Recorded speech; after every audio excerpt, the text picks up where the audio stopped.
Good morning. সকালবেলা ঘুম থেকে উঠে ছাদে এসে যদি দেখেন এত সুন্দর ফুল আপনার জন্য অপেক্ষা করতেছে, এই সকাল কি গুড না হয়ে পারে বলেন? তার উপর যদি বিরিয়ানির গন্ধ আপনার কম্বলের চিপা দিয়ে নাকের মধ্যে ঢুকে দম বন্ধ হয়ে ঘুম ভাঙে, এই সকাল তো আরো মিষ্টি হয়। অন্যদিন যদিও এই সময় ঘুম ভাঙলে মুখটা থাকে পেঁচার মতো।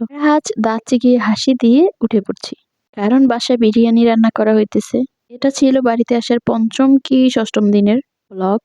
এই তো উঠেই দেখি বিরিয়ানির প্রিপারেশন চলতেছে। আমার বোনের হাতের স্পেশাল বিরিয়ানি, এত স্বাদ, তার উপরে আবার মাটির চুলায় রান্না। প্রথমেই বলি, রান্না একটা শিল্প, তাই এক একজনের প্রসেস এক এক রকম। আর এইটা নিয়ে আমরা আবার কতজনে কত কমেন্ট করি।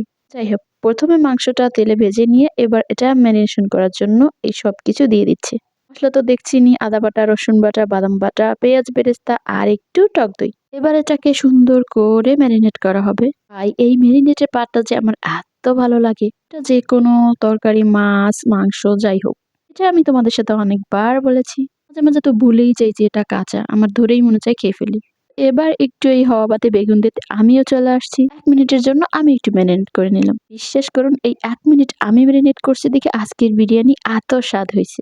যাই হোক, মাংসটা কষিয়ে নেওয়ার পর পোলাও এই বসিয়ে দেওয়া হলো। পোলাওটা যখন 80% হয়েছে, এরপর এই কষানো মাংস এর মধ্যে দিয়ে দেওয়া হলো। বাড়িতে যেরকমই রান্না বান্না হয়, ভাঙাচোরা থালা বাসন, আমি সেরকমই দেখাচ্ছি, কারণ আমার আবার অতিরিক্ত শো অফ একদম ভালো লাগে না।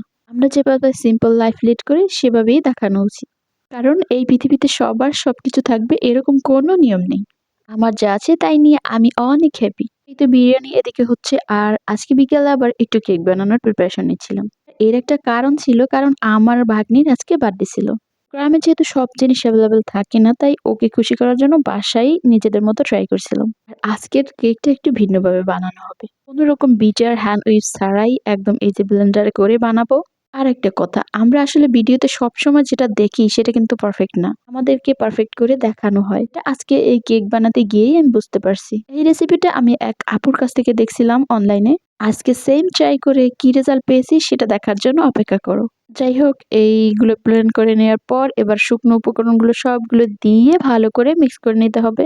আর আজকের কেকটা মাটির চুলায় বানানো হবে। এই যে দেখো, সবগুলো মেশানো হচ্ছে, আর এটাও কিন্তু কাঁটা চামচের সাহায্যে করা হচ্ছে। যেভাবেই করা হোক, জিনিসটা খেতে মজা হলেই হলো। এই তো সবকিছু মিশিয়ে নেওয়ার পর এবার এটা সেট করতে হবে। আর কেকের মোল্ড যেহেতু ছিল না, তাই আজকে বাটির মধ্যেই এই কেকটা সেট করব। আমরা প্রথমে তেল দিয়ে একটু ব্রাশ করে নিয়ে তারপর এটাকে চুলায় বসিয়ে দিতে হবে। আজ ফার্স্ট টাইম মাটির চুলায় কেক বানাচ্ছি যেহেতু, তাই অনেক স্টেপ আমরা মিস্টেক করে ফেলছি।